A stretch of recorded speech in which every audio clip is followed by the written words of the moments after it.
The following story has been brought to you by StoriesToInspire.org.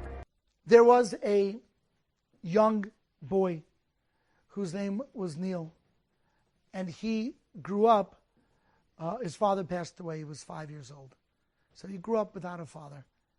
And when his father passed away, his mother decided, that's it, I'm dropping out of Judaism. No time for Judaism. You've got to be a doctor. You've got to be a lawyer. You've got to be focused on your career. If you're not focused, it's not worth it. So there's no time for Shabbos, no time for kosher, no time for any of that. And Neil grew up not that religious. In 7th grade, he bumps into somebody, and the person says, I know your dad. You're a religious guy. You're not a yarmulke. You're not. She says, my mom doesn't let. She says, if I get involved, I'm not going to be able to, keep my grades up. He said, what do you think? So Neil says, I think I could do both. So tell that to your mom. She's not going to listen. She's afraid. I'll learn Torah, I'll grow a beard, and I'll go around collecting money. You're 7th grade, you grow a beard, okay? He goes to his mother and says, mother, I want to go. There's an after-school program called Yabi. I want to join Yabi. Please let me. The mother says, no, not going to let. I know you're going to get distracted. But Neil begged, and eventually the mother gave in on a condition. He keeps his grades up. He got to college. He's all excited. There's a Hillel there. And he's not underneath his mother's thumb anymore. He now has a chance to learn about Judaism. So he goes to the Hillel administrator and he says, I got a question about my Judaism. Why do bad things happen to good people? Is there a heaven? Is there a hell? Is there an afterlife? And the administrator says, I don't know. I'm a Hillel administrator. I don't know anything. Hillel, by the way, is not a religious organization in most places around the country. Though it sounds religious, but it's not.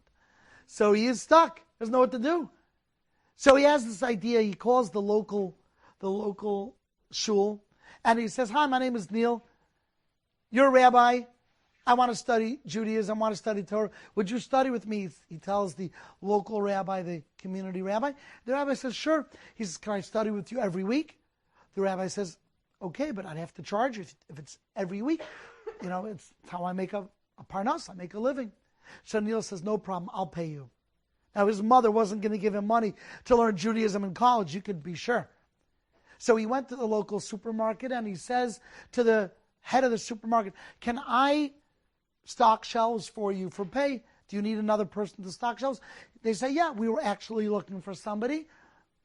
And that's what Neil did throughout college. He would take a full workload.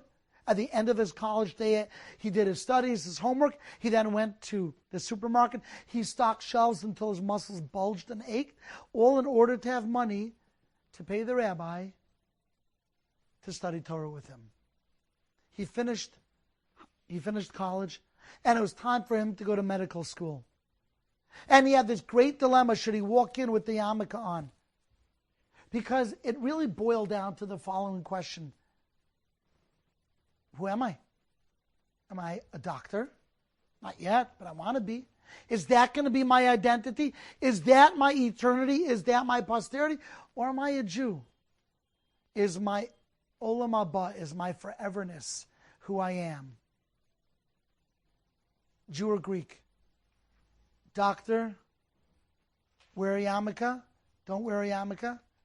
You see, this was in the early 1960s, and if you came to the interview with the yarmulke on, to the medical school interview, there was a good chance they wouldn't accept you. They were not looking for Orthodox Jews.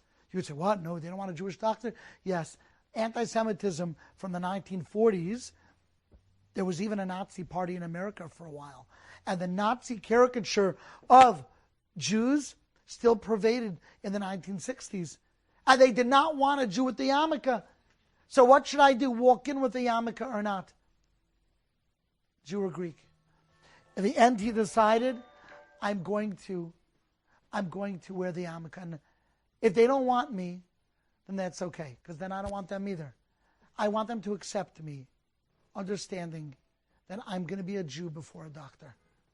My identity is Jewish, and my parnasa will be medicine. And he was not accepted to the first few colleges that he tried out for, even though he had perfect grades.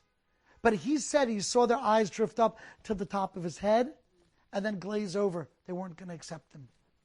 But he did get into a college with the yarmulke proudly on his head. And the first week of college, the professor said, there's going to be a quiz on Saturday. And Neil comes over to the professor and says, I can't do it on Saturday. The professor looks at his yarmulke and says, I get it, it's no problem, you'll do it on Sunday. There was another Jew in the classroom who was not just Orthodox, but his father was an Orthodox rabbi.